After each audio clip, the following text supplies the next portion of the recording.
بسم الله الرحمن الرحيم. நல்ல மனுஷன் ஆயிடுவீங்க, கலந்த வாழ்க்கைக்கு மக்கள் நல்வழிப்படுத்துவீங்க. இவ்வளவு முறை இது இல்லைங்க, அது பாக்கெட்ல இருக்குங்க.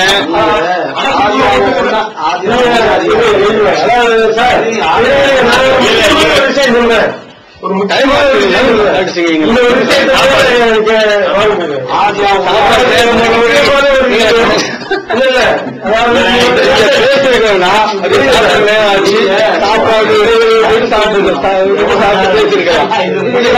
வாதிக்கிறீங்களே, இது நல்லதே இல்லை. வேற விஷயம், அதுக்காண்டி பகை வர ஆரம்பிங்க. நம்ம மக்கள் பகை வர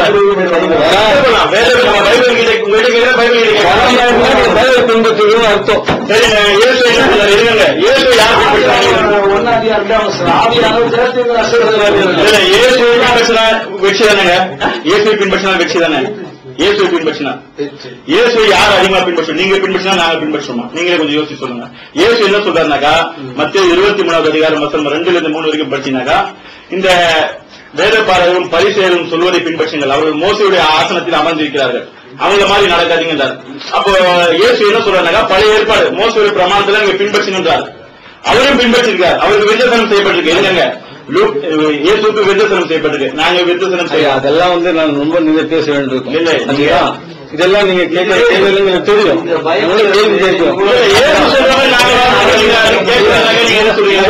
காலத்துல முகமது பண்ணிக்கிட்டாரா, யார்கிட்ட பண்ணிக்கிட்டாரு, அதெல்லாம் நீங்க எழுதி யார்கிட்ட பண்ணிக்கிட்டாரு, எந்த விதத்துல பண்ணினாரு,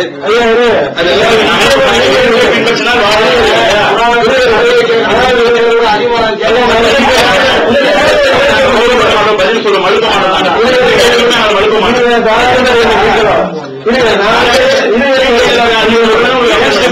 திருமணம் பண்ணாது.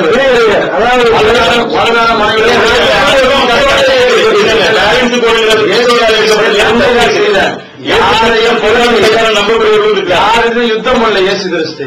யாரு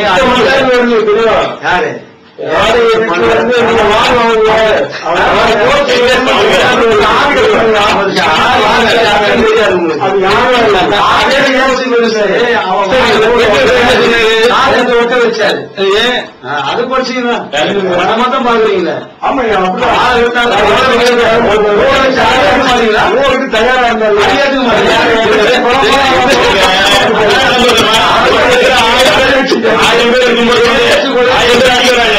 நான் வெள்ளப்படி ஆண்டுனேன் போயிட்டா சொல்றேன். நான் 1000 பேர் இருந்துட்டு ஒருத்தர் வரும்போது அப்ப நான் வெள்ளப்படி காட்டினா நீங்க சமாதானம்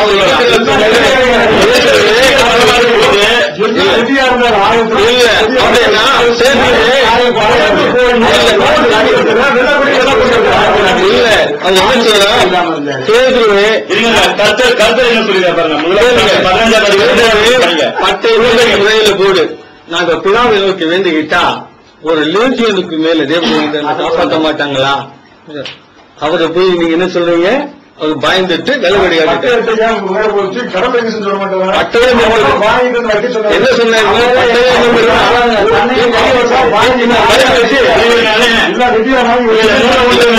சொல்லிருக்காங்க. முதலாம் சாமுவேல் 15வது அதிகாரம் 3வது வசனம் சத்தமா படிங்க, கொஞ்சம் கோச்சியாதீங்க. முதலாம் சாமுவேல் 15வது அதிகாரம் 3வது வசனம். அதுதான். அதனால இயேசு கிறிஸ்து வன்முறையையோ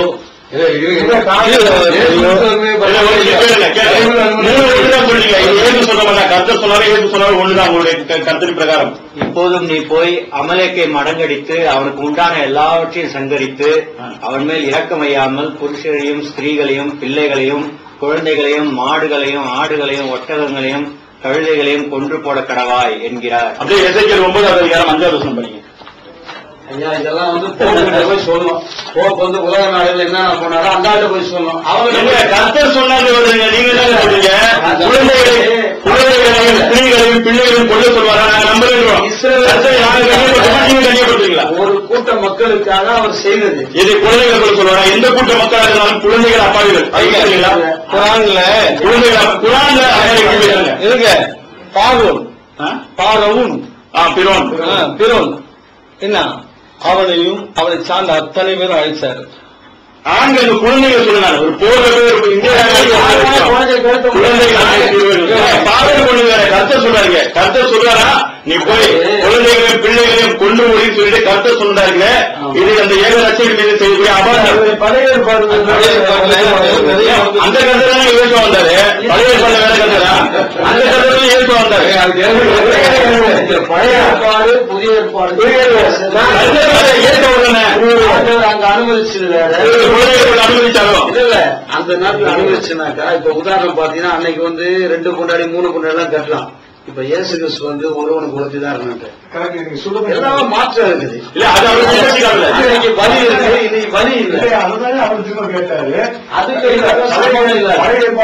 எல்லாமே ஏற்றுக்கொள்ள முடியாது. அவர் என்ன கேட்கிறாருன்னா பழைய ஏற்பாடு காலத்துல நீங்க சொல்லணும் அவங்களுக்குதான் அது அந்த அவர் சொன்ன கூட்டம் குழந்தைகள் பாவம் செய்வாங்க. குழந்தைகள் கொள்ள சொல்லி கருத்து சொல்லிப்பாரா என்ன கேட்கிறாருயா கருத்தை பழைய ஏற்பாடு காலத்துல சொன்னாங்கல்ல குழந்தைகள் பெண்கள் எல்லாத்தையும் வெட்டி போடுறாருல அந்த கருத்துல தானே இவரு அந்த கருத்து இவர்தானே சொன்னது சொல்லிட்டு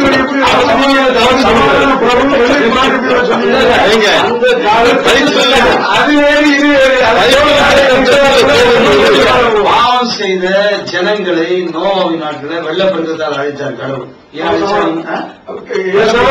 கடவுள் அழிக்கிறார். நியாயம் உள்ள தெய்வம்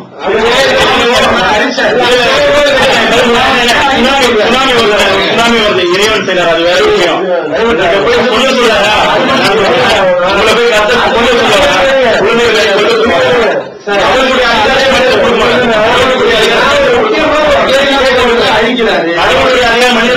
லோத்தின் நாட்கள்ல அழிக்கிறாரு.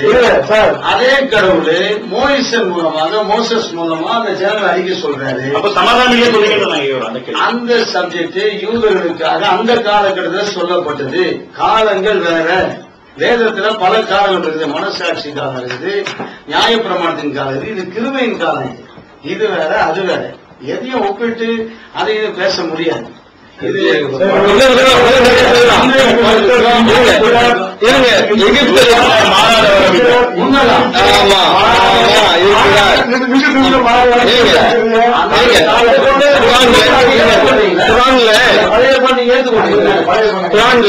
சொல்ல முடியும்?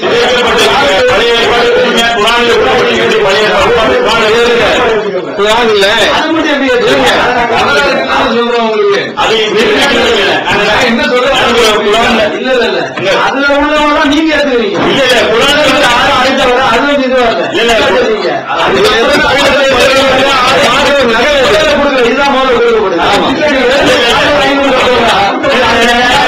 உங்க கருத்தின் பிரகாரம் புதிய ஏற்பாடு முதலில் கொடுக்கப்படவில்லை, பழைய ஏற்பாடு முதல்ல கொடுக்கப்படுது. பழைய ஏற்பாடு பேசுமா? புதிய ஏற்பாடு விட்டுருங்க. இல்ல இல்ல பழைய ஏற்பாடு முதல்ல கொடுக்கப்படுது. புதிய ஏற்பாடு வந்தது. புதிய அதை ஏற்றுக்கொடுங்க. பழைய ஏற்பாடு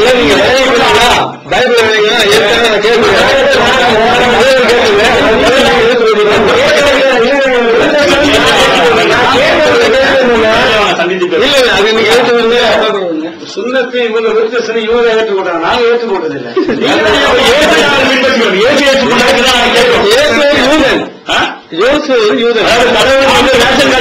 கடவுள் ஒரு யூதன், நாகரிகத்துக்காரரு, தொழில் தச்சு தொழில், எபிரேய மொழியோ இல்ல அரபிக் மொழியோ ஏதோ ஒரு மொழி பேசக்கூடியவரு ஊரு. கடவுளுக்கு கடவுள் ரச்சனுக்கு ரேஷன் கார்டு போடலாம்.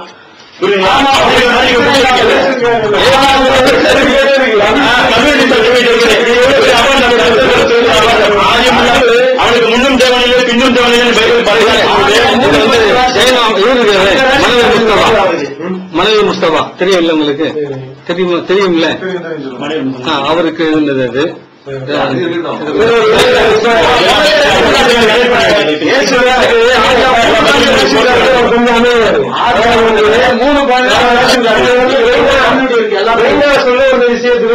கேள்வி கேட்கணும். அந்த கேள்வி நீங்க தவிர்த்தாய் ஆகுது.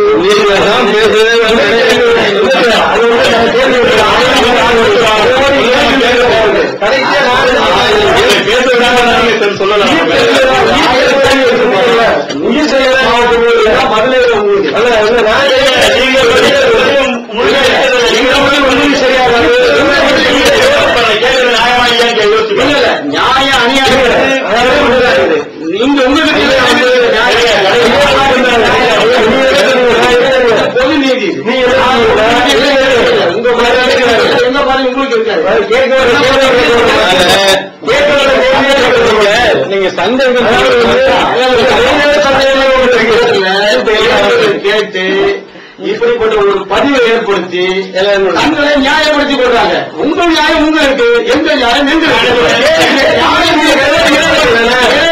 நியாயம் கேட்பாங்க.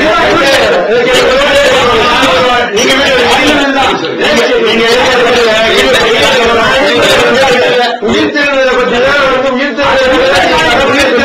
இறைவனோ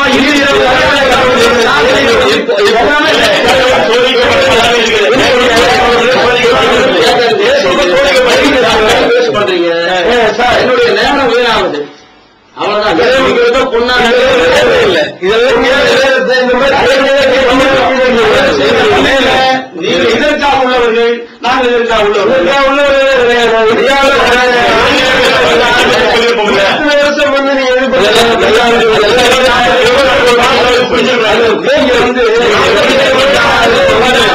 எப்படி சொன்னீங்கன்னா அது உங்களுக்கு பெரிய கேவலம்.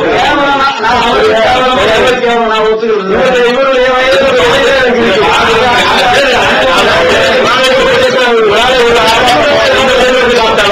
எந்த ஒரு சகோதரி இவருடைய சகோதரி மத்தியில் அந்த புறாவசம் ஓத முடியும்.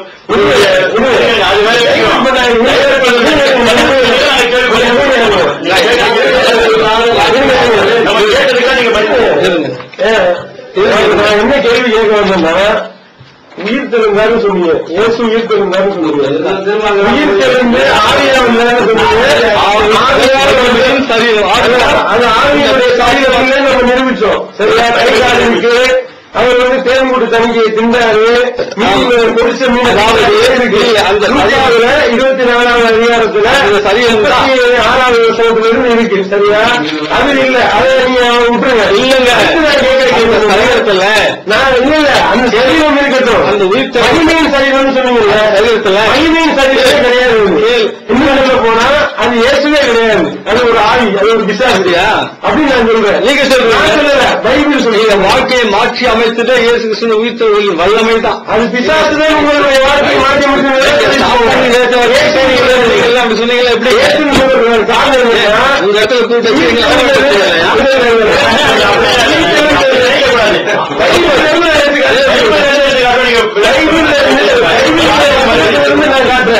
நீங்க கேள்வி கேட்க, நீங்க அப்படியே போச்சு அந்த கேள்வி கேட்க போறீங்க.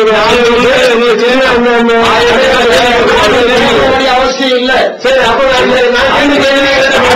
பயத்தை பயம் இருக்கு, அன்புல பயம்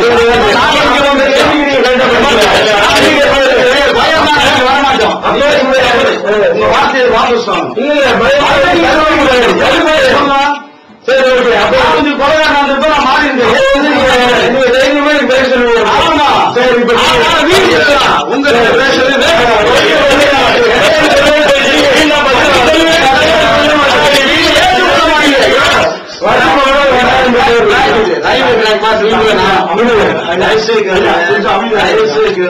இது டிராக் மாதிரி. இது இன்னைக்கு இல்ல,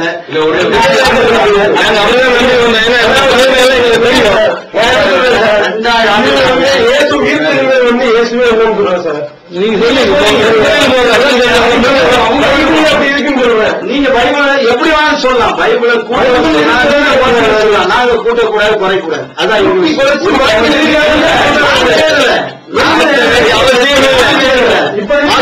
அவசியம் இல்லை. அது பூர்ணமானது.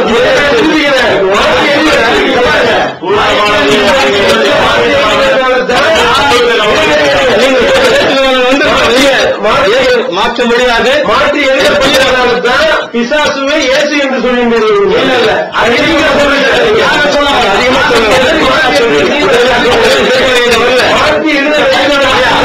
இதெல்லாம் இங்க வரல.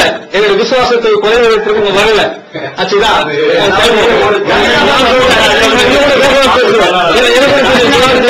தெரியும். கட்டாயம் இருக்க பாருங்க. நீங்க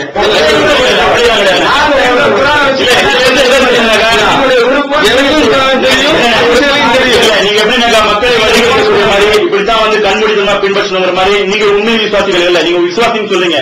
நீங்க வந்து பைபிளின் பிரகாரம் உண்மையான விசுவாசம் இல்ல.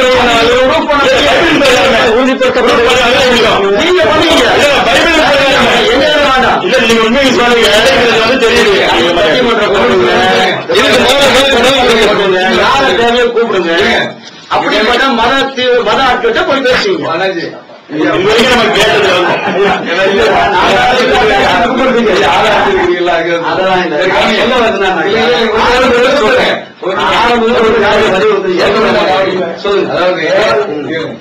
அதாவது உங்களுக்கு சில விளக்கம் கேட்கறதுக்காக தான் ஏற்பாடு பண்ணுவோம். விளக்கம் கேட்க முடியல, பேசுங்க.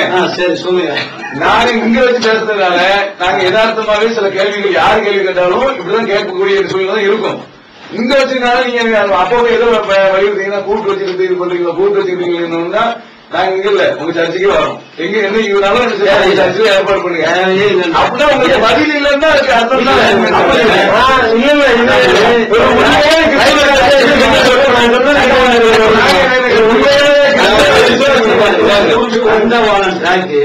ஒரு நாள் இணையாது.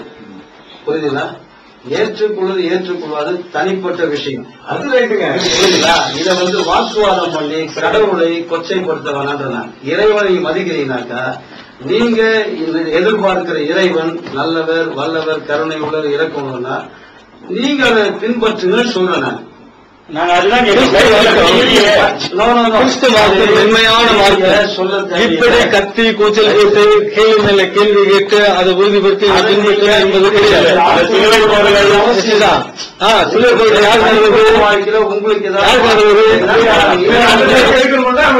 இல்ல சமாதானமாக நீங்க சொல்றீங்களே, ஒரே ஒருத்தர் முடிச்சிடுறேன். முகமதுவுக்கு தன்னுடைய மதத்தை உறுதிப்படுத்தணும், அதுக்காக அவர் யுத்தம் பண்ணினார். முகமது அவருடைய சகாக்கள். ஆனா இந்த யுத்தம் கிறிஸ்தவர்களுக்கு இல்ல, ரோமர்களுக்கு. அவங்க பேர் ரோமன் கத்தோலிக்கர்கள். அவங்க பண்ணாங்க. அவன் கிறிஸ்தவன் இல்ல. அவங்க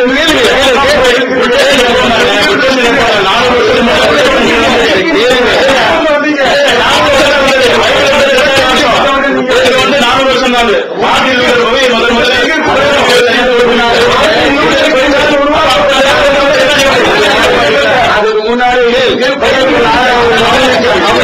அவர்கள் நாட்டை பாதுகாக்கணும். அவங்களோட கைகளை நீங்க எடிட்டிங் பண்ணுவீங்க. நீங்க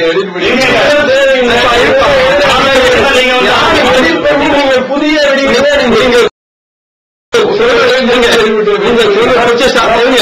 குற்றச்சாட்டு அறிவுபூர்வமானதா அப்படின்னா கேளுங்க. எத்தனை அதிகாரங்கள் அப்படி இருக்கும்போது எந்தெந்த வசனத்தை மாற்றினா மாற்றுறதுக்கு முன்னால எப்படி இருந்துச்சு அதை காண்பிக்கணும். மாற்றுறதுக்கு முன்னால தள்ளுபடி சொல்றேன். அது நான் சொல்றேன். அது யார் விளக்கினது?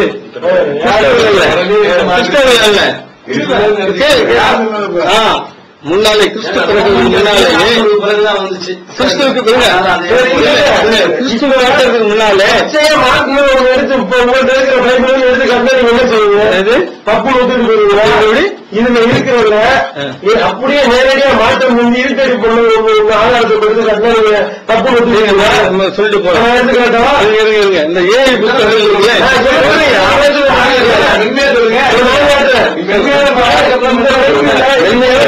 மாட்டேங்கிறீங்களே. பழைய ஏற்பாட்டு காலத்திலேயே யூத ரபிமார்கள் அவர்களும் ஒரு பேர் கொடுத்தாங்க, அப்போக்ரிப்பா.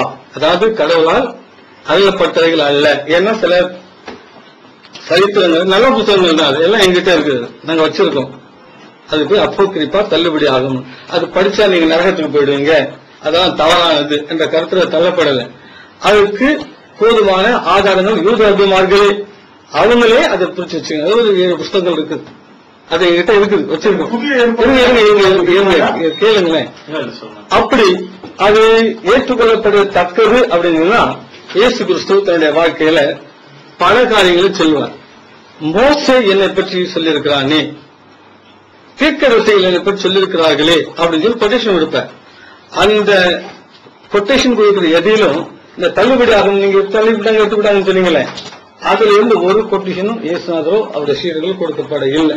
ஆகையினால்தான் அது அவர்களாலே தள்ளுபடி பண்ணிட்டாங்க. அது யூத ரபிமார்களாலே, அது கிறிஸ்துவுக்கு முன்னாலே ஆமா இல்ல சிலதெல்லாம் இருக்குது, சிலதெல்லாம் இருக்கும், சிலது இருக்கும். அதை பற்றி வாதி என்ன பழைய ஏற்பாடு வந்து புதிய ஏற்பாடு அப்போ இருக்கா இல்லையா? அப்ப இருப்பா கிடையாது. சொல்லுவாங்க எப்ப பாத்தீங்க? இல்லங்க இல்லங்க இல்ல அப்படியே நீங்க 17ஆம் நூற்றாண்டுல இவங்களை போல ஆட்கள்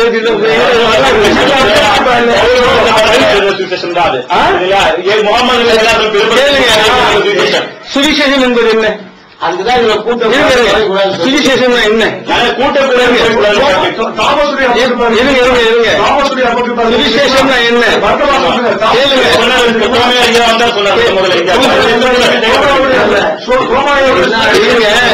சுவிசேஷம் என்ன அப்படின்னா கடவுள் மனிதராய் வந்து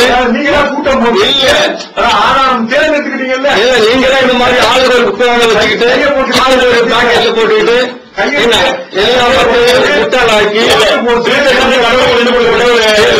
சுவிசேஷம்னா இயேசு கிறிஸ்து மனிதனாய் வந்து மனிதனாய் மறித்து உயிர்த்தெழுந்து அவர் ரத்தத்தினால் பாவம் பண்ணி மீட்பை பெற்று அந்த பரிசுத்தமாக சுவிசேஷம். அந்த இருங்க நீங்க சொல்ற பயண பாட்டு அதாவது நற்செய்தி உதாரணம் வந்து சொல்றேன், இது மனிதன் சிம்பிளான சொல்றேன். அடிப்படையில் தான் வந்து காப்பி கொடுத்தாரு இயேசு இல்லையா? பைபிளின் பிரகாரம் வந்து அதுதான் மெயின் அடிப்படை. நீங்க சொல்றது அந்த உயிர் தெரிஞ்சாரு சொல்லிட்டு யூதாஸ் காரதி எப்படி இருந்தார் கொஞ்சம் சொல்லுங்க. பைபிள் பிரகாரம் எப்படி இருந்தார் அவரு?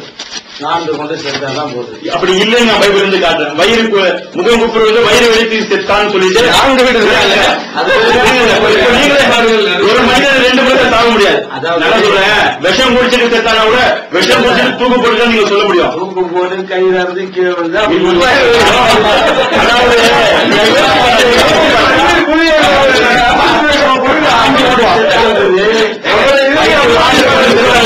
அது மட்டும் இல்ல, வேற மாறி சொல்லிருக்காங்க. அந்த காசை அந்த 30 வெள்ளி காசை தேவாலயத்துல எரிந்து போய் 4 கொண்டு செத்தான்னு வருது. அந்த தேவாலயத்தில் அவங்க எல்லாம் வந்து சேர்ந்து அந்த சிகப்பு ரத்த நிலம்னு ஒரு நிலத்தை வாங்கினார்கள்.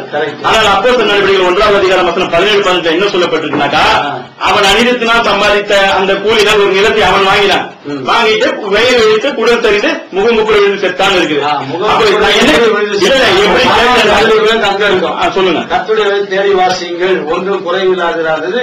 ஏசாயா 34:16 கொடுத்திருக்கு. 34 நான் புதிய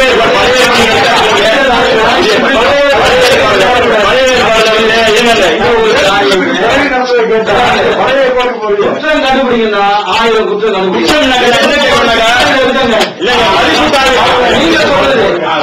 நீங்க சொல்றது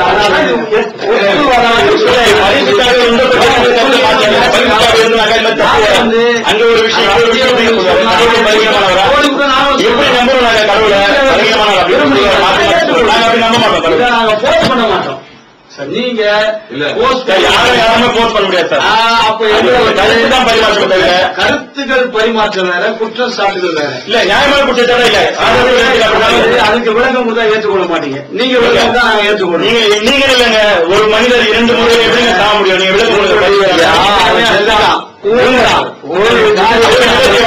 தேவாலயத்தில் காசு எறிந்தானா 2 விஷயம் நடந்திருக்கு. உங்களுக்கு சந்தேகமா இருக்கும்போது உயிரோடு சந்தேகப்படக்கூடிய பேச வேண்டியது எங்களை கூப்பிட்டு பேசக்கூடாது. ரோமன் கத்தோலிக்கரையோ அவங்களை யாரையாவது கூப்பிட்டு இதெல்லாம் ஆர்கியூமெண்ட் பண்ணா நல்லது. எங்களுக்கு ஒரு குடிகாரன் என்ன ஒரு குடிகாரன் வாழ்க்கை சீரமைச்சு சொல்லி அதை விட்டு தேவையில்லாம நல்ல நல்ல கருத்துக்கள் சொல்றான். பின்னாடி போயிட முடியாது. எதுன்னு சொன்னா சொல்றான். இல்லைங்க ஆரம்பத்தில் சொல்லிட்டு இருந்தாங்க.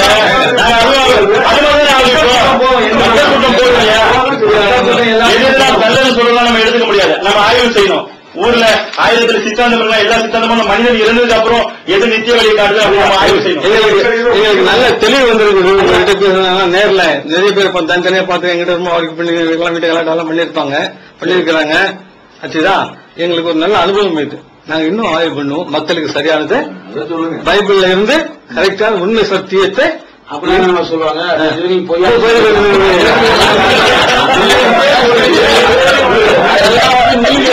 தவறு. நான் என்ன சொல்றேன், அவர்களுக்கு குரான்ல நல்லது நீங்க சொல்றது நீங்க போறீங்க, உங்க காரியத்தை நல்லா இருக்குது, அவங்களுக்கு நல்லது சொல்றது. நான் சொன்ன வார்த்தையை புரியுது, அவங்களுக்கு நல்லதுன்னு தெரியல, அவங்க செய்யட்டும். இறைவன் நீங்க சொல்ற இறைவன் வேற ஒரு இறைவனோ, நாங்க சொல்ற வேற ஒரு இறைவனோ, அதெல்லாம் அங்க போய் பார்த்துக்கோங்க. அதெல்லாம் அவங்க அப்புறம்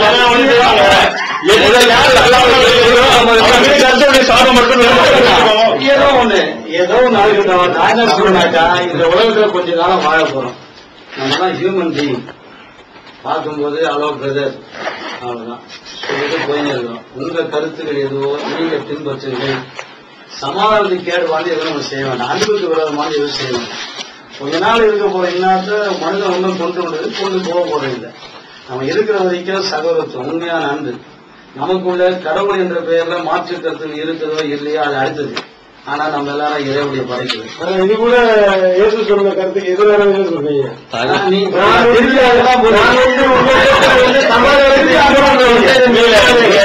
நான் சொல்றதுக்கு சண்டை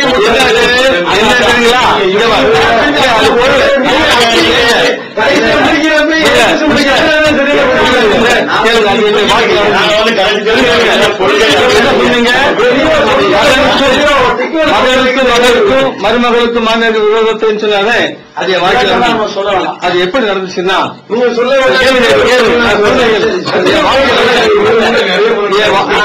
இந்த கதையெல்லாம் கேட்டுவாங்க. எங்க வீட்டுல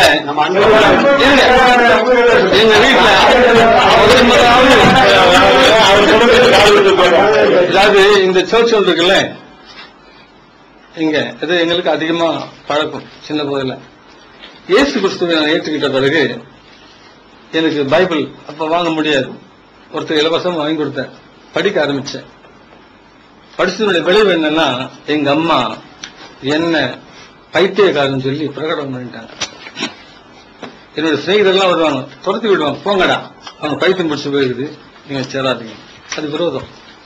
அதைத்தான் சொன்னார். இயேசுக்கு ஏற்றுக்கொள்ளுகிறதுனால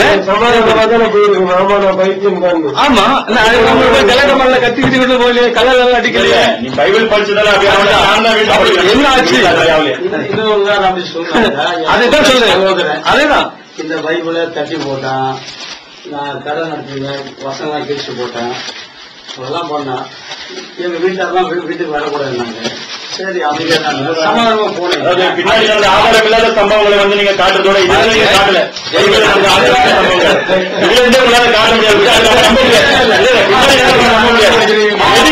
முடியாது, நீங்க காமிச்சாங்க. முன்னாடி அதான் சொன்னாங்க, இதுல நான் காட்டுறோம் மாமியாருக்கு விரோதமாக. அதோடைய அர்த்தம் இதுதான். இப்ப நீங்க வந்து நல்லது நீங்க போடுறீங்க, நீங்க என்ன சொல்லணும், நல்லது மட்டும்தான் இருக்குது, வேற எதுவும்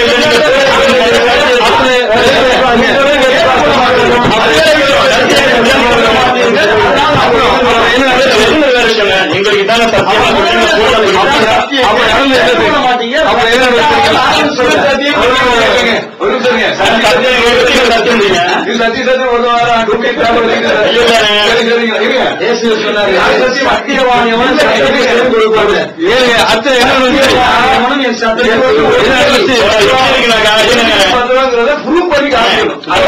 நீங்க படிச்சு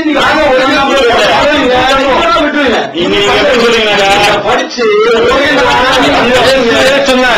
நானே வழி, நானே சத்தியம், நானே ஜீவன்,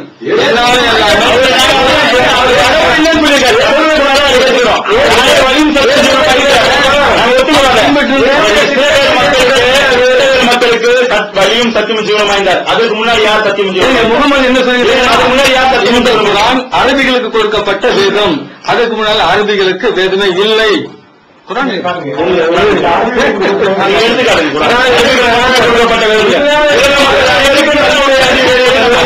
சொல்லுகிறது குரான் உலக மக்கள் அனைவருக்கும் நல்லுரையாற்றி குரான் எடுத்துக்காங்க. அரபிகளுக்கு இறக்கப்பட்ட அரபிகளுக்கு இல்ல ஈஸியா சொல்லுங்க. அது மட்டுமல்ல, அரபிகளுக்கு எந்த தீர்க்கதரிசியும் வரல, வேதமும் இல்லை. குரான் 30:47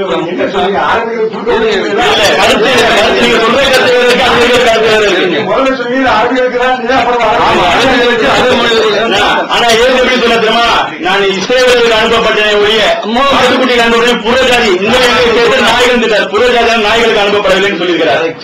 நாங்க எப்படி இயேசு அபாண்டம் சொன்னாங்க? அதெல்லாம்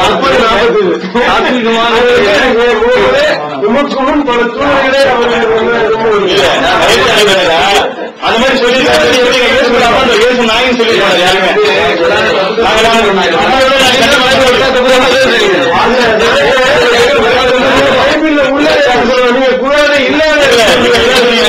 எப்படி இருக்குனாக்கா இது தங்கம் தர ஒருத்தர் நான் கல்லு உரசி பார்த்தேன் உரசி எல்லாம் பார்க்க கூடாது. சொல்லிருக்கிறேன் அப்ப தங்கம் சொல்லக்கூடாது. இது தங்கம் தான் சொல்லும்போது கேட்டு உரசி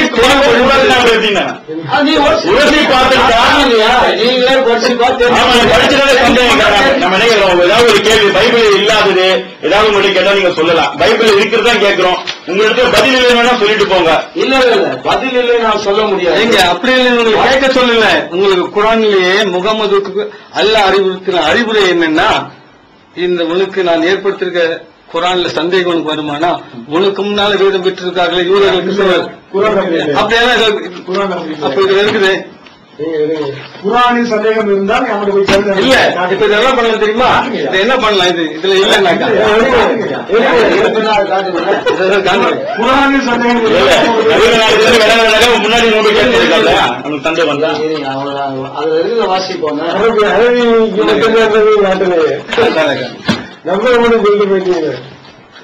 குரான்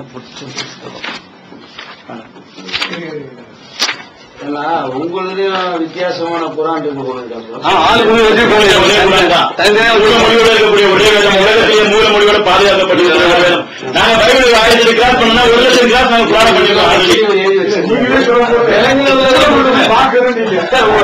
மொழியோட பாதுகாப்பு நாங்க வந்து பைபிள் 100 கிளாஸ் பண்ணா 1000 கிளாஸ் பண்றதா நீங்க கேட்கலான்ற நான் என்ன சொன்னா இது 1000 குற்றச்சாட்டு கண்டுபிடிக்க முடியும். நீங்க சொன்ன ஏற்றுக்கொள்ளாது அவங்க விருப்பம். போர்ஸ் பண்றது இல்ல. நல்லா தெரியுங்க. என்னுடைய வாழ்க்கையில எனக்கு என்ன நான் கடவுளுக்கு பெற்றுக்கொண்டது நான் சொல்லுவேன். அது என்னுடைய தனிப்பட்ட உரிமை. 34 படிச்சு 45 படிச்சீங்களா? சொல்லுங்க சொல்லுங்க நீங்க படிங்க. 34 44 இதுல இறங்கி எங்க இருக்குது எனக்கு சந்தேகம் ஏற்பட்டால் உள்ள சந்தேகத்தை வாட்சி காட்டுங்க. இது 34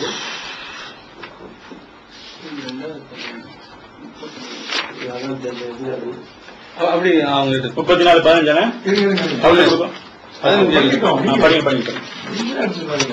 அவங்க ஆதாரங்கள் அவங்க தான் படிக்கணும்.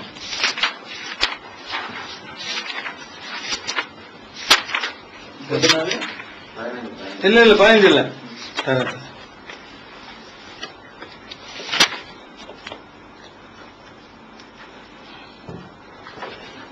10:94 படிங்க பார்க்கலாம்.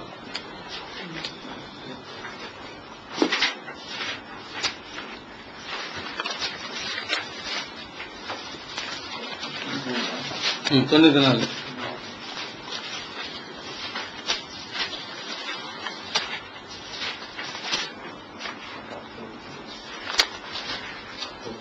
அது கொஞ்சம் மேல இருந்து நீங்க படிக்க படிச்சாலும் முன்பின் வருஷங்களையும் சேர்த்தே பண்ணீங்க.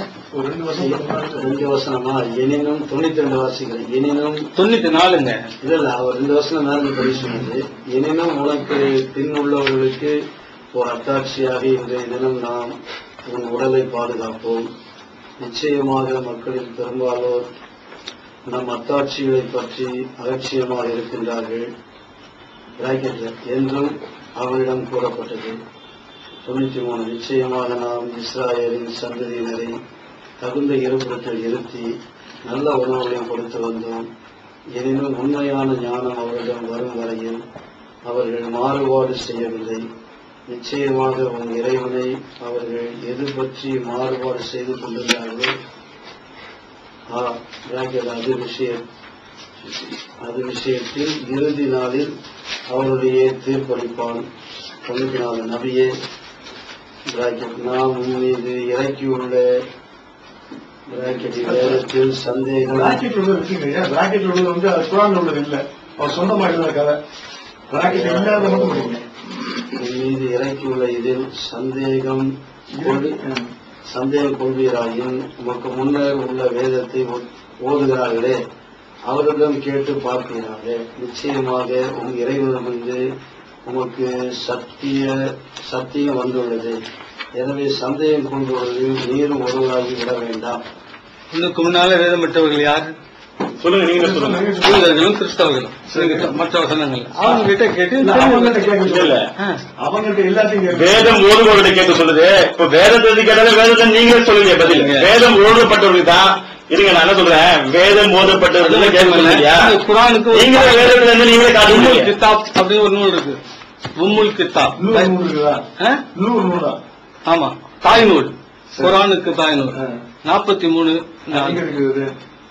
குரான்ல தான் எங்க இருக்கு? 100 எங்க இருக்குது? இல்ல எங்க இருக்கு? அதுதான் இது. அதுதான் பைபிள். பைபிள் அதுதான் இதுவா? உம்முல் கித்தாப். பைபிள். பைபிள் உம்முல் கித்தாப். அதான் நாங்க வச்சிருக்கிறது. உம்முல் கித்தாப். உம்முல் கித்தாப் இஸ்லாம் நீங்க தான் ஆதாரம் கொடுக்கணும். உம்முல் கித்தாப் நீங்க எப்படி சொல்லுங்க?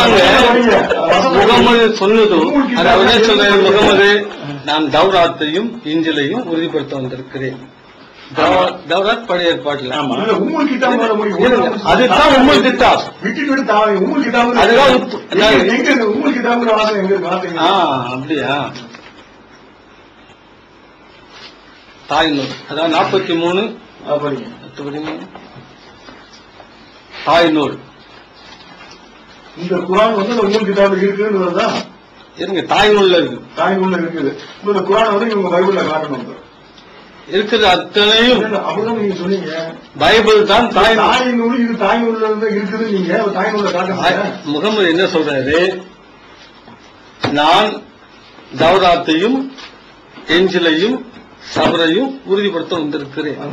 அப்போ அவர் எதையிலிருந்து சொல்றாங்க சொல்றதுன்னா தௌராத், இஞ்சில், சபூர். அதுதான் இந்த முகமதுடைய வாழ்க்கைக்கு உபதேசத்துக்கும் ஆதாரமானது தாய் நூல். எங்க இருக்கிறது? தாய் நூல் சொல்லப்பட்டிருக்குது. 34 தாய் நூல் 33 நாள் இது. தாய் நூல் இதுதான். உங்க வேதத்தை காட்டுங்க. 34 33 நாள் 33 நாள்.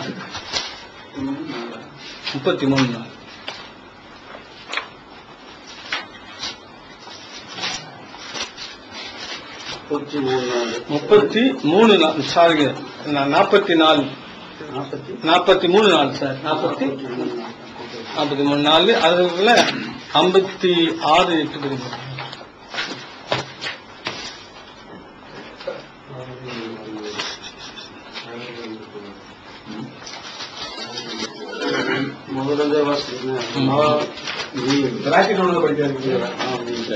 விளக்கமான வேதத்தின் மீது சத்தியமாக 3 நீங்கள் அறிந்து கொள்வதற்கான இதனை நாம் அரபி மொழி குரானாக நிச்சயமாக ஆக்கியிருக்கிறோம். 4 இன்னும் நிச்சயமாக இது நம்மிடத்தில் உள்ள உம்முல் கிதாபில் இருக்கிறது. உம்முல் கிதாப் எங்கே இருக்கிறது? உம்முல் கிதாப் அது எங்க இருக்குன்னு சொல்லுங்க. நான் கேக்குறேன். இப்ப நீங்க எங்க இருக்குன்னு சொல்லுங்க. நீங்க தான் சொல்லணும். தாய் எழுதி இருக்குங்க. அந்த தாய் எங்க இருக்கு? அதுல வசனத்துல இருக்கு பாருங்க. அந்த உம்முல் கிதாப் எங்க இருக்குன்னு சொல்லுங்க. பிராக்கில வந்து தாய் நூல், இதுவே வேதங்களில் பிராக்கில் வருது. இல்லையா? தாய் நூல் இருக்குன்னு கருத்து படிச்சாங்க. நம்மளோட தாய் நூல் எங்க இருக்கு? படிச்சீங்களா? நம்மிடத்தில் உள்ள தாய் தாய்க்கு யார் சொல்றது? முதலில் உள்ள உம்முல் கிதாபில் நம்மிடத்தில் உள்ள தாய் ஏற்றில் இருக்கிறது. நம்மிடம் யாரு? இறைவனது தான். அவன் இறைவன் இருக்கிறதா உங்ககிட்ட இருக்கிறதா? இல்ல இது எந்த இடத்துல சொல்ல போது எனக்கு தெரியும். நடுவில் நீங்க குரான் கரெக்டா படிக்கிறீங்க. பைபிளை படிச்சு கேட்கிறோம். நீங்க குரான் சுத்தமா படிக்கிறீங்க. யாரோ ஒருத்தர் ஏதோ நம்பர் வச்சு தப்பா சார் கேட்கலாம். அவரு சொல்ல முடியாது. எனக்கு தெரியல நான் சொல்றேன். குரான் இல்ல அவரே கூப்பிட்டு அவரு படிச்சது இல்ல அவருக்கே குரான் இருக்க தெரியாது. நம்பர் தான் பாக்குறாரு. குரான் படிக்கலன்னு தெரியுது பார்த்தாரு.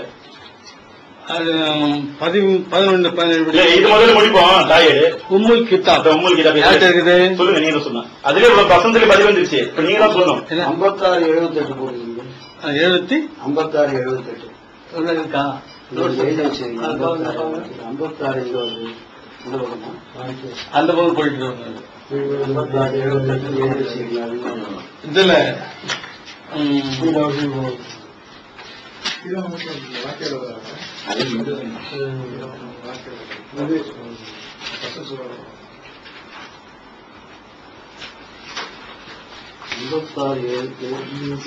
பாதுகாக்கப்பட்ட ஏட்டில் இருக்கிறது. இது பாதுகாக்கப்பட்ட ஏட்டில் இருக்கிறது. சரியா? ஆமா, இது பாதுகாக்கப்பட்டதா? இது பாதுகாக்கப்பட்டதா? ஆமா, பிரச்சனை உருவாக்கி அதை அழிக்க நீங்க முயற்சி பண்ணும் நினைத்திருக்கு.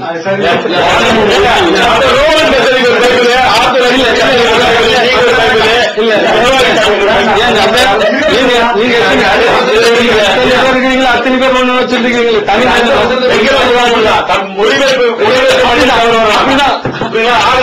இது எங்க போனாலும் எந்த பிரிவு கொண்டாலும் எல்லா எல்லா கேத்தலிக் ஆர்கிடெக்ட்ஸ் ஒரு வசனம் கூட்டக்கூடாது, குறையக்கூடாது. வார்த்தைகள் வித்தியாசம் இருக்கு, பொருள்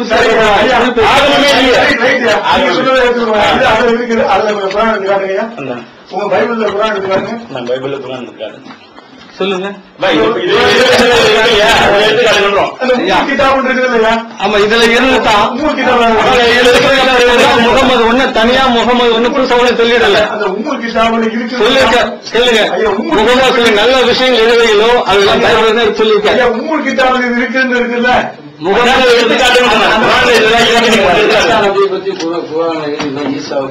எழுதிருக்கேன்.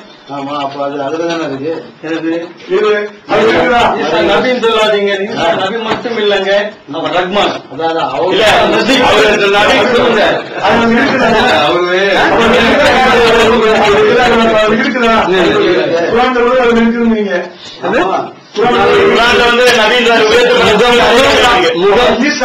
கொலை செய்யப்படவில்லை நீங்க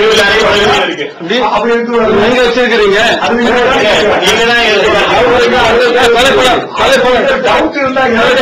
கொலை செய்யப்படல.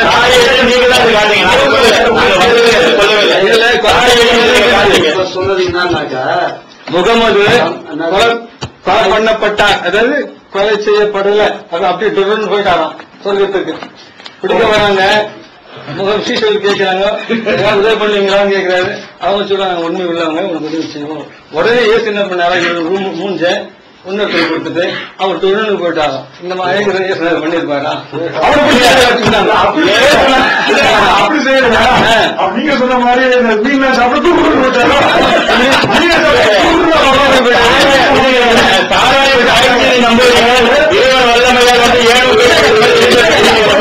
அதுதான் தேவை சாப்பிட்டா அதமதி என்ன சொல்றாங்க? அதமதி என்ன சொல்றாங்க? அப்ப மட்டும் அதமதி என்ன சொல்றாங்க? அன்னைக்கு சொல்றாங்கல்ல,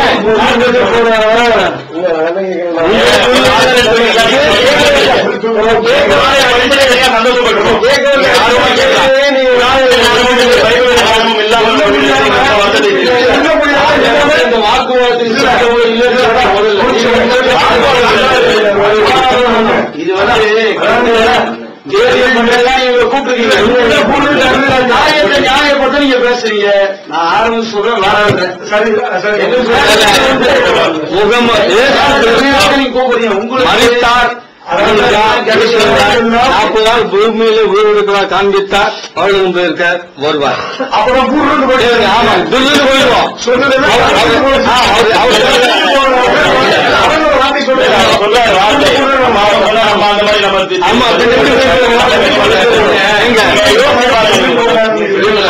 நீங்க ஒரு ஆதாரம் எடுத்து வைக்கிறீங்க குரான்ல இருந்து, நீங்க சரியான ஒண்ணு பதில் தர எல்லாருமே குரானை போட்டு பார்த்தோம்.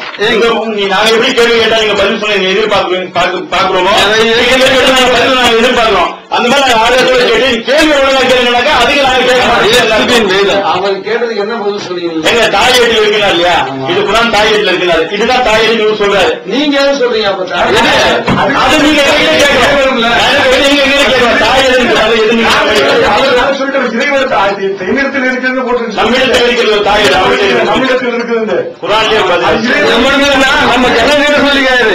ஏஞ்சி இல்ல இல்ல நம்ம கிட்ட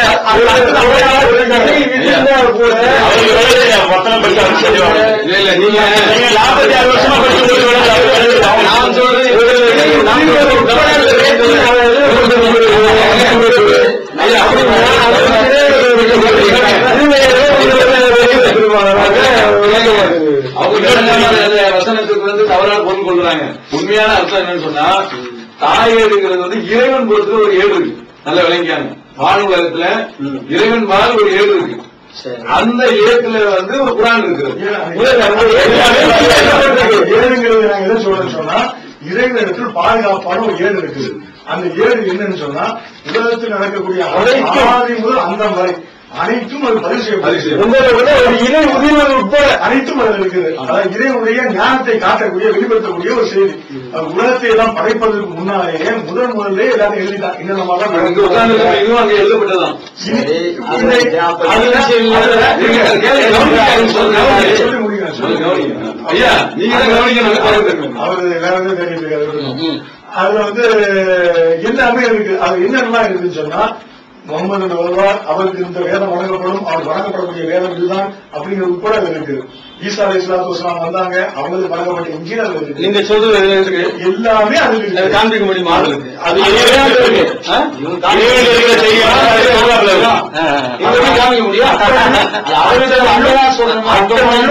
பதிவு செய்யப்பட்ட அந்த ஏற்று இருக்குங்கிறதுக்கு குரான்ல நிறைய இடங்கள்ல இருக்குது. இங்க நம்ம பேசுறதுதான் எழுதப்படுது அத்தனையும் அந்த அறிவானவற்றின் திறவுகோள்கள் அவனிடமே உள்ளன. அவனை தவிர யாரும் அதை அறிய மாட்டார். திறவுகோள்கள் தரையிலும் கடலிலும் உள்ளவற்றை அவன் அறிவான். ஒரு இலை கீழே விழுந்தாலும் அதை அவன் அறியாமல் இருப்பதில்லை. பூமியின் இருள்களில் உள்ள விதையானாலும் ஈரமானதோ காய்ந்ததோ ஆனாலும் தெளிவான ஏற்றில் இல்லாமல் இல்லை. இவ்வளவு தெளிவான ஏடுனா இல்ல, அதுக்கு நிறைய வசனம் இருக்கு. இப்ப பைபிள்ல நான் உங்களுக்கு சொல்றேன் பாருங்களேன். இதுக்கு நீங்க தான் சொல்ல போறீங்க. 2 இடம் நான் வசனம் வாசிக்கிறேன். முதல்ல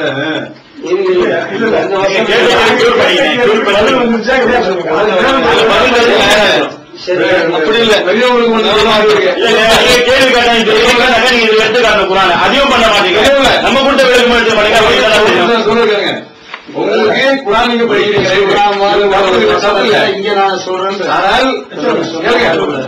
குரானை நீங்க படிக்கிறவங்க ஒரு டவுட்னு சொன்னா எங்களை மாதிரியான ஆளுக்கு இருக்கிறாங்க, எவ்வளவு பேர் இருக்கிறாங்க, இருக்காங்க. போன் பண்ணி கேட்டுட்டு அந்த வரலாறு நீங்க சொன்னீங்கன்னா அது நியாயம். நீங்க படிச்சுட்டு அது எனக்கு பதில் கொடுங்க. அதாவது இங்க சொல்லப்படுதுனாக்கா, அப்பொழுது கர்த்தருக்கும் பயந்தவர்கள் ஒருவரோடு பேசிக் கொள்வார்கள். கர்த்தர் கவனித்து கேட்பார். கர்த்தருக்கு பயந்தவர்களுக்காகவும் அவருடைய நாமத்தை தியானிக்கிறவர்களுக்காகவும் ஞாபக புஸ்தகம் ஒன்று அவருக்கு முன்பாக எழுதப்பட்டிருக்கிறது. இது ஞாபக புஸ்தகம். இன்னொன்னு தாவீது சொல்றதுனாக்கா, சங்கீதத்துல 139ஆம் சங்கீதத்துல படிச்சீங்களா? திரும்ப கடைசி படிங்க. அவர் பேசிக்கொள்வார், கர்த்தரை முன்பாக கவனிப்பார்.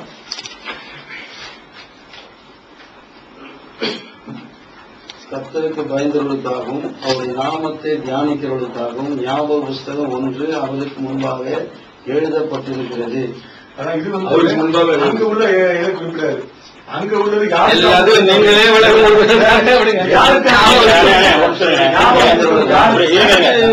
பயந்தவர்களுக்காகவும் அவங்களுக்கான எழுதப்பட்டிருக்கிறது. கர்த்தருக்கு புத்தகத்தை குறிப்பிடாது. அவருடைய நாமத்தை தியானிக்கிறவர்களுக்காகவும் ஞாபக புஸ்தகம்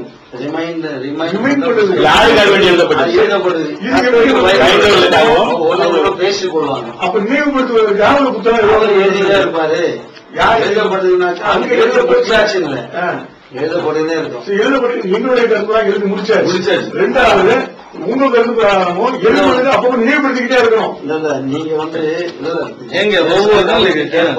கேட்பாரு எழுதுவாரு. நினைவுபடுத்தக்கூடிய புத்தகம் சொன்னா நம்ம பேசுறது நினைவுபடுத்தணும். உங்களுக்கு ஞாபக புஸ்தகம்னா நம்ம எல்லாம் ரெக்கார்ட் ஆயிட்டு இருக்குது. ரெக்கார்டு புக் எழுதப்பட்டிருக்கு. நினைவுபட்ட புத்தகம் தேவைப்படும். எழுதப்பட்டிருக்கிறது. அது நினைவூட்டல் இல்ல, அது ரெக்கார்டு ஆவணம்.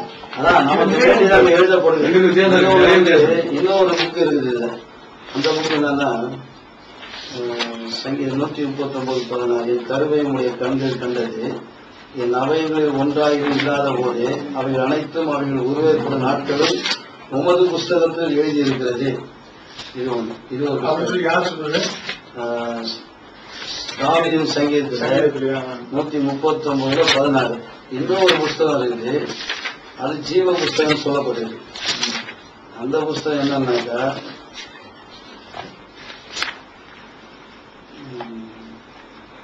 அப்பொழுது மரணமும் பாதாளமும் அக்னி கடலை தள்ளப்பட்டன. இது 2ஆம் மரணம். ஜீவ புஸ்தகத்தில் எழுதப்பட்டவனாக காணப்படாதவன் எவனோ அவன் அக்னி கடலே தள்ளப்பட்டான். இது ஒரு ஜீவ புஸ்தகம் இருக்கு. அப்ப இதுல இன்னொரு புஸ்தகம் இருக்குன்னு வருது.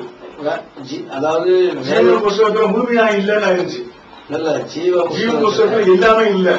ஜீவ புஸ்தகத்துல இல்லாதவன் அக்னி கடல்ல போய் விடுவோம். அப்ப ஜீவ புஸ்தகத்துல எல்லாமே இல்லன்னு ஆயிடுது. அதுவும் உண்டாக ஜீவ புஸ்தகத்துல யாரு பேர் எழுதப்பட்டிருக்கோ அவங்கதான் சொர்க்கத்துல, மற்றவங்க நன்மையினுடைய ஜீவ புஸ்தகம் முழுமையானது இல்லைங்கிறோம். நாங்க சொல்றோம் உம்முல் கிதாபுங்கிறோம், அனைத்தும் இருக்கும் நாங்க சொல்றோம். அதாவது அங்க பரலோகத்துல வேற வேற புஸ்தகம் சொல்லும் போது இருக்குது. அதனால இப்படி புஸ்தகம் இருக்குன்ற பைபிள்ல இருக்கு. இன்னொன்னு இதனுடைய முழு இதுவும் மேல இருக்கு அப்படின்னு சொல்லப்பட்டது. வேற புஸ்தகம் இருக்கு. அதாவது இந்த எழுதப்படாத புஸ்தகம் இருக்கலாம், ஆனா அதை கூட்டக்கூடாது குறைக்கூடாதுக்கு இதுதான் அர்த்தம் சொன்னாங்க. பல புஸ்தகம் இருக்கலாம். இப்ப வேற சில புத்தகம்லாம் இதை சொல்லப்படுது, அந்த புஸ்தகத்துல பாரு, இந்த புஸ்தகம் பாரு. ஆனா இதுல என்ன கொடுக்கப்படுது அதுதான் நமக்குதான் நான் சொல்ல வந்தேன், வேற ஒண்ணு கூட்டக்கூடாது சொல்லப்பட்டது. புத்தகம், யுத்த புஸ்தகம் அப்படிலாம் இருக்குது. அந்த புத்தகம் இல்ல, பைபிள்ல இல்ல. கையில உள்ள புத்தகம் பைபிள்ல இது மட்டும்தான் நமக்கு அப்படின்றதுதான். கூட்டக்கூடாது குறைக்கூடாது. அதுதான் அதுக்குதான் அது வரைக்குமா ஒத்துக்கிறீங்கல்ல? அதாவது சில புத்தகங்கள் இதுல இருக்கிறதா சொல்லப்படுது, அது இதுல இல்லதான். அது பழைய ஏற்பாட்டுல சில புத்தகம் சொல்லப்படுது இருக்குதுல்ல. பழைய ஏற்பாட்டுலதான் அதை ஏற்றுக்கொள்வதும் ஏற்றுக்கொள்ளாதும் இதோட முடிச்சுதான். அதனாலதான் கூட்ட வேண்டாம் குறைக்க வேண்டாம். இன்னொரு புத்தகம் கூட இருக்கு, சூசியத்தையும் ராஜ்யத்தையும் கொண்டு இயேசு ஆலயத்திலே பிரசங்கம் பண்ணார். இல்ல, மார்க் அதிகாரம் 1:14-15 கலிலேயெங்கும் சுற்றி ராஜ்யத்தின் சுவிசேஷத்தை பிரசங்கித்தார்னு சொல்லப்பட்டு அதே மாதிரி அந்த சுவிசேஷத்தை ஆராய்ந்து பார்க்க சொல்லியிருக்காரு. யோவான் 5ஆம் அதிகாரம் 39 வேத வசனத்தை நீங்கள் ஆராய்ந்து பாருங்க. அவர் பிரசங்கித்த சுவிசேஷம் இப்ப புதிய ஏற்படுகிறது. நாங்க அது இஞ்சில்ன்றோம். இஞ்சிலை பாதுகாப்பு இஞ்சிலை கிடையாது. இப்ப பைபிள்ங்கிற ஒரு வார்த்தை பைபிளுக்குள்ளே கிடையாது, தௌராத்துங்கிற ஒரு வார்த்தை தௌராத்துக்குள்ளே கிடையாது, இந்த பைபிளுக்குள்ள இல்ல. இஞ்சிலுங்கிற ஒரு வார்த்தை இது எதுக்குள்ளுமே இல்ல. இப்ப இயேசு பிரசங்கித்தார் பாத்தீங்களா சுவிசேஷத்தை, விசுவாசிகள் சொன்னார் இல்லையா? அந்த சுவிசேஷம் எங்க? மத்தேயு, மார்க்கு, யோவான், லூக்கா எல்லாம் இயேசு பின்னால் ஒரு 70 வருடத்துக்கு பின்னால் எழுதப்பட்டது. அந்த வரலாறு உங்களுக்கும் தெரியும். அவர் இருக்கும்போது எதை வச்சு பிரசங்கித்தார்? அந்த பிரசங்கமான புத்தகம் எங்கே? அது யாரால் மறைக்கப்பட்டதுதான் என்னோட கேள்வி. அவர் அவரை குறித்து ஒரு புத்தகம் எழுத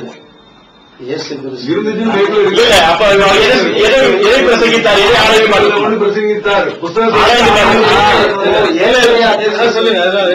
4ஆம் அதிகாரத்துல ஏசாயாவுல சொல்லப்படுது நிறைவேறும்படியாக என்னை குறித்து சொல்லப்படுது. இன்னொரு இடத்துல யோவான்ல சொல்றாரு, மோசே தீர்க்கதரிசி என்னை குறித்து சொல்லி இருக்கிறார்களே, என்ன சொன்னாங்க? தவிர அவர் ஏதோ எழுதல. இயேசு கிறிஸ்து ஒரு புத்தகத்தை எழுதல. ஏசாயான்ற ஒரு தீர்க்கதரிசியின் புத்தகத்துல என்ன சொல்லப்படுதோ அது நிறைவேறும்படியாக அந்த ஜெபாலயத்துல பிரசங்கிக்கிற ஒரு புத்தகத்தை எடுத்து வாசித்தார். ஏசாயா நூல் கொடுக்கப்பட்டது, வாசித்தாரு. அது என்ன இருந்தது? 4ஆம் அதிகாரத்துல இருக்குது. ஏசாயாவுல லூக்கா 4ஆம் அதிகாரத்துல இருக்கு. இல்ல அது வாசிச்சது தெரியும் நமக்கு. வாசித்து அதுவும் இல்ல. அவர் அந்த இடத்துல நம்ம கேட்கல. அவர் பரலோக ராஜ்யத்தை பற்றி பிரசங்கித்தார். மனம் திரும்ப விசுவாசிகள் சொன்னார் இல்லையா? அது பிரசங்கித்தார்த்த விட எழுதினா கடவுளின் ராஜ்யம் வந்து செய்தீர்கள். அந்த புத்தகம் இல்ல. இது இயேசு அவரே வேகமா இருக்கிறனாலே அவரே சொன்னது. அவர் வேற தனியா பிரசங்கித்தார் ஆமா. எழுதினார் இங்கே எழுத சொல்லியாங்க. வேத வசனத்தை ஆராய்ந்து பாருங்கள், அது சத்தியத்தை தெரிவிக்கும். அதுதான் என்ன சொன்னாரு, என்னை பற்றி மோசே சொல்லி இருக்கிறான். என்ன சொல்லிருக்கிறான்? இல்ல அது மட்டும் தான் எழுதணும் சொல்லல. மோசே என்னை பற்றி மோசே சொல்லியிருக்கிறான். கிறிஸ்து வந்து மோசே என்னை பற்றி சொல்லியிருக்கிறான். என்ன சொல்லியிருக்கிறான்? ஆடு மாடி இப்ப பலியிடுறது இல்லை, தேவையில்லை. இயேசு பலி வீடு குஷ்டம் மோசே சொன்ன தீர்க்கதரிசி நான் தான். எந்த வீடு? அது கேட்டதுக்கும் நீங்க என்ன சொன்னீங்க? பலிக்கு பலி, கண்ணுக்கு கண்ணு, அதே மாதிரி பழைய ஏற்பாடுல இருந்துச்சு. அதே மாதிரிதான் இந்த வீடு குஷ்டம் பிடிச்சது, அதாவது குஷ்டம் பிடிச்சதுங்கிறத சொன்னீங்க. அது சரி கிடையாது. அவங்க காலத்துக்கு ஏற்படுத்தியா இருக்குதே கடவுள் சொல்லியிருக்காரு. இயேசு கிறிஸ்து வந்த பிறகு அதை மாத்துறேன். ஒருவனுக்கு பல சட்டங்கள் மாத்திரம் நம்ம கூட சொல்லல. ஆமா, நீங்க வந்து மாற விட்டுங்க.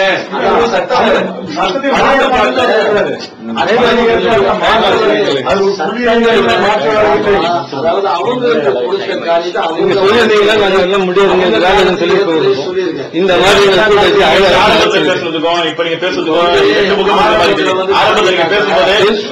சரியான ஒரு ஆள் கேட்டிருக்காங்க. எங்களுக்கு தீர்மானம் என்ன? இஸ்ரவேலுக்கு வரமாட்டாங்க. இந்த பைபிள் இல்லையா, இது வந்து நான் தெரிஞ்சுக்கிறேன்னு கேட்கிறேன். இயேசுநாதர் உங்க பிரகாரம் வந்து வானொலிக்கு போன பிறகு அப்ப இந்த பைபிள் எழுதப்படல. 1 வருஷத்துல எழுதப்படல, 2 வருஷத்துல எழுதப்படல, 10 வருஷத்துல எழுதப்படல. எத்தனை வருஷத்துல எழுதுனாங்க? அதாவது எழுதுனது வந்து அவருடைய சீடர்ல பேதுரு எழுதியிருக்காரு, அவருடைய சீடர் இன்னும் ஒரு யோவான் எழுதியிருக்காரு, மத்தேயு அவருடைய சீடர் அவரு எழுதியிருக்காரு 3. 4வது வந்து அவருடைய வரலாற்று விஷயமா சொல்லுங்க. மத்த பைபிள் இருந்தீங்கன்னா மத்தேயு 9வது அதிகாரம் 9வது வசனம் படிங்களேன். மத்தேயு தான் சொல்றீங்களே, அந்த எழுதப்பட்ட மத்தேயு வேற, இயேசுடைய சீடராக மத்தேயு வேற. நிறைய கிறிஸ்தவர்கள் வந்து இது ஆமா அப்படின்னு சொல்லிட்டு நிறைய ஸ்டேட்மெண்ட் கொடுத்துருக்காங்க. ஏன்னா இதுல என்ன வருதுனாக்கா, லேவியராகிய மத்தேயு அவன் பின்னால் சென்றான். இவர் எழுதக்கூடியவர் எப்படி தெரியுமா சொல்லுவாரு? இப்ப நீங்க கூப்பிட்டீங்கன்னா நான் போனேன் அவர் ஸ்டார் கூட அப்படின்னு வந்திருக்கோம். இவர் 3வது மனுஷன் வந்து போற மாதிரி தான் எழுதியிருக்கிறார். அது வந்து பல இடத்துல நடைகள் வித்தியாசம் வருது. யோவான் ஒரு இடத்துல சொல்லும் போது அவர் அன்பா இருந்த சீடன்றார், தன்னை மறைச்சு பேசுறார்.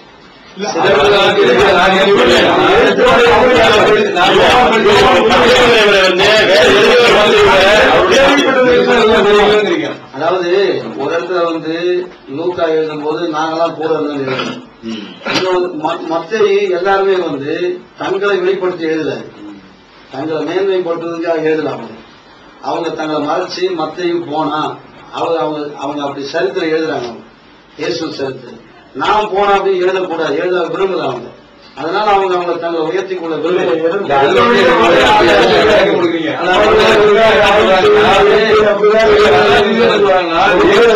காலத்துக்கு பிறகு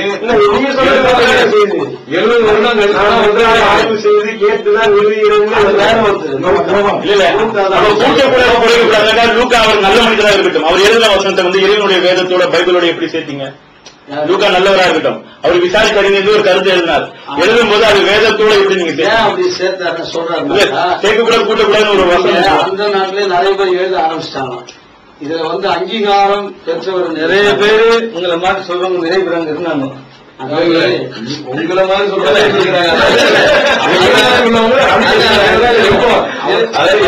உண்மையான பின்பற்றியவர்கள் அன்னைக்கு கிடையாது. பவுலை பின்பற்றினவர்கள் தான் இயேசுவை பின்பற்றது பார்த்தீங்கன்னா நாங்க தான் அதிகமா பின்பற்றுறோம்.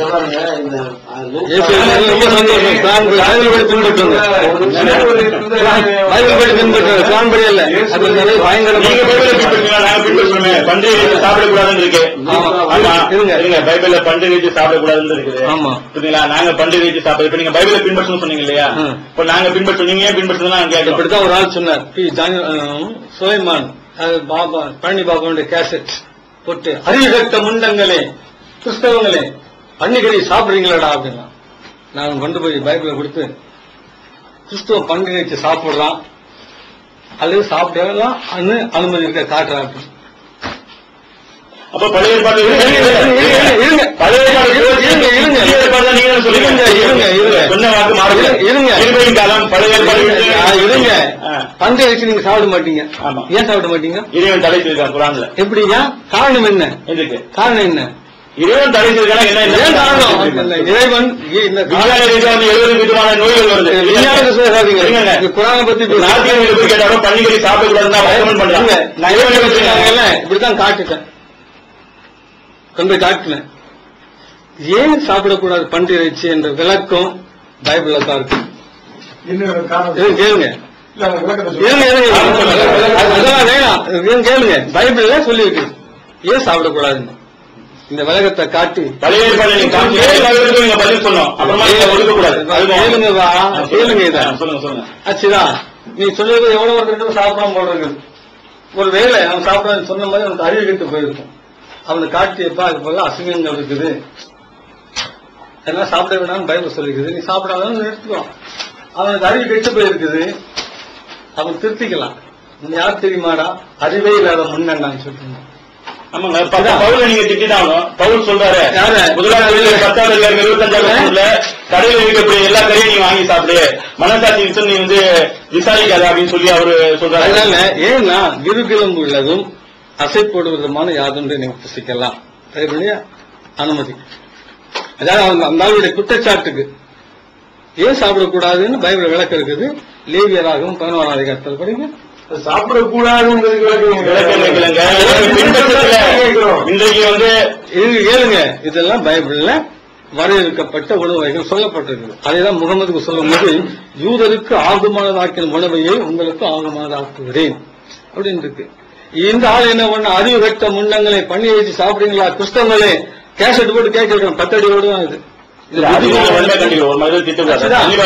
அதனாலதான் உண்மை கேட்டாங்கல்ல பைபிள கொடுத்து எங்க கிறிஸ்தவங்க சாப்பிடுறாங்க அப்படின்னும் அல்லது சாப்பிடலாம் அனுமதி உள்ள வசனத்தை காமிக்கிறேன். 1 கொரிந்தியர் 10வது அதிகாரம் 25வது வசனம் நீங்க எடுங்க, நான் காட்டுறேன். படிங்க. கடையிலே விற்கப்படக்கூடிய எல்லாத்தையும் எதுக்காக சொன்னா தெரியுமா? நீங்க சொன்னீங்க மேல 2 வசனம் படிங்க, கீழே 2 வசனம் படிங்க. மேல படிச்சீங்கன்னாக்கா விக்கிர ஆராதனை செய்யறவங்க படைச்ச பொருளை விக்கிறது படைச்சு சாப்பிடக்கூடாது. அந்த கருத்து தான் முக்கியம். இல்ல சாப்பிடலாம் சொல்லி பவுல் சொல்லக்கூடிய வசனங்கள் நான் சொல்றது கேளுங்க.